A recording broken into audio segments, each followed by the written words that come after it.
Good. So I wanted to ask you all a little bit about mentors. I know that myself personally valued a lot working with mentors when I was starting out my career and actually continuing to this day. So how do you both feel about mentors, and what kind of people make the best mentors out there for those people that are gearing up for their careers in tech? Well, I'll jump in there. My previous company, I mean, I'm still leveraging mentors today, but I had a really interesting situation in my last company that I was running called Cha-Cha. Some of you might remember it. Text 242-242 and get an answer to your question. A lot of people used it in bar trivia, and kids used it to answer test questions at 10:30 in the morning. But anyway, we answered 2.5 billion questions in a couple of years, and it's now used by one of the top services like Siri and Alexa and Cortana. Anyway, my mentors, some of my mentors were, the guy who was the fastest to get to $1 billion of revenue, created a company that brought laptops to the world, Compaq, guy named Rod Canyon. I learned a ton from him.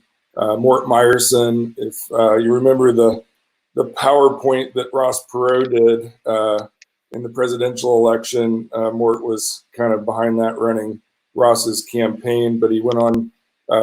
Mort had been running EDS and then Perot Systems. So these people had run, billions of dollar companies, and they just had a wealth of knowledge for me. Sometimes I didn't want to listen to it, but there were times I remember Mort brought a phrase to the table, CF Beast, which was, I'd never heard of it. And he said, you got to orient your company around cash flow. And that's cash flow break even and stay there, CF Beast. And so we started running our company on those principles. P&L is one thing, and raising lots of money like the unicorn companies like Uber and Airbnb do. But I think he brought to the table some really important things. We raised about $82 million for that company. Wow. But he was just constantly on that mantra, cash is king, and you got to run the company on CF Beast while you're out raising money. So, mentors are just so critical for, things like that. And I just named one, but there were literally hundreds of things that my mentors from all over have helped me with. By the way, Matt was in that company too, Matt Hunkler. So we did some good things together at Cha-Cha. Sure. Jessica, how about you? Go ahead. Yeah, that's awesome, Scott. And I think it sounds like you've also found those mentors locally. And the theme of today is the Unvalley. And I think that talking about how our local community can really fuel those connections and helping us understand, I'm down in the Raleigh-Durham area of North Carolina, and we are lucky to have had people that have had success in our area, and feeding off of that success is so important. For me, Red Hat was a big local success. I had the honor of working there when they hit their first $1 billion in revenue, and understanding what happens at that type of scale and what's required is critical. And so sometimes just like that company environment can provide mentorship through a lot of different people that you interact with. And that's key. And then, being a female founder where there are, not many out there still, making sure to have a group of women that are also, dealing with similar things and the challenges to balance work and life and understand kind of what we're up against is important. I get together with a group of other female founders once a month. Right now it's over Zoom for lunch, and that's really valuable time. Sure. Well, we have a couple of minutes left. I'm going to ask this as broadly as possible. And again, if anybody has any questions, drop them in the chat. We'll try to get to them. But, what can people do that are watching to make themselves most appealing to tech companies in the job market right now? I'm going to keep with the theme of our panel here today. And any thoughts on what people can do to make them most appealing? Gain hard skills. Go ahead, Scott. Oh, I was going to say, did you say do the hard skills, Jessica? Yeah, gain tangible skills. Right. And what we find is, that's critically important and sort of at the heart of programs that we've been involved in at 1150 and Ironworks, Iron Yard.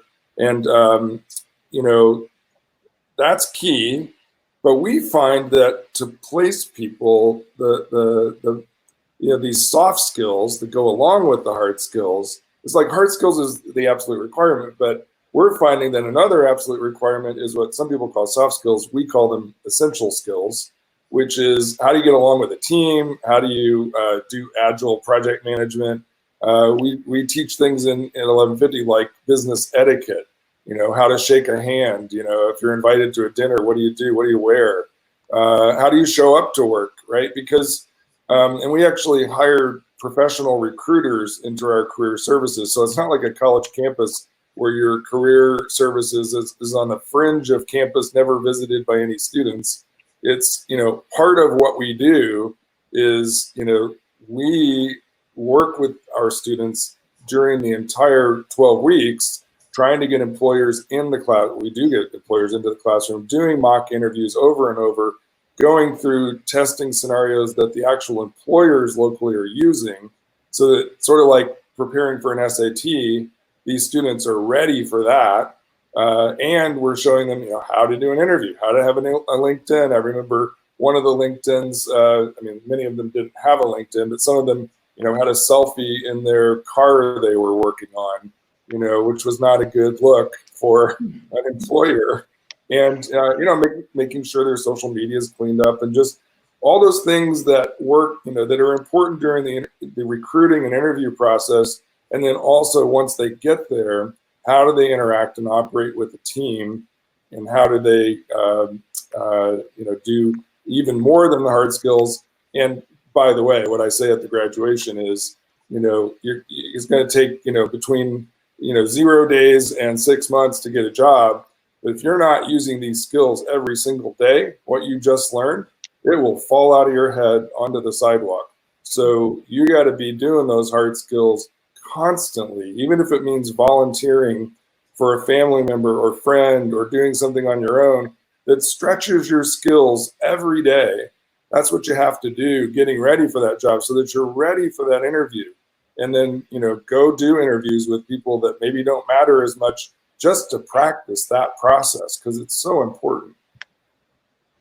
Yeah, and to add to all of that, and agree completely, Scott, is also your network is how you get work. So if you're interested in getting into the industry right now, obviously everything's virtual for them, and it will be for a while. So what we're encouraging graduates of Momentum to do is to make sure that they're contributing content, that they're staying really interested in all of what they've learned, and they're showing that by writing a blog post about something that they found interesting, making sure that they're publishing that, or they're on Twitter, they're on LinkedIn, and that their presence there is promoting what they're really curious about, what they have learned so far, and is speaking to a recruiter that might find them, or a hiring manager that might find them, that shows that they're really serious about this, and that, a lack of going down to a local networking event, you are really finding other ways to get creative in this time and make sure that you're still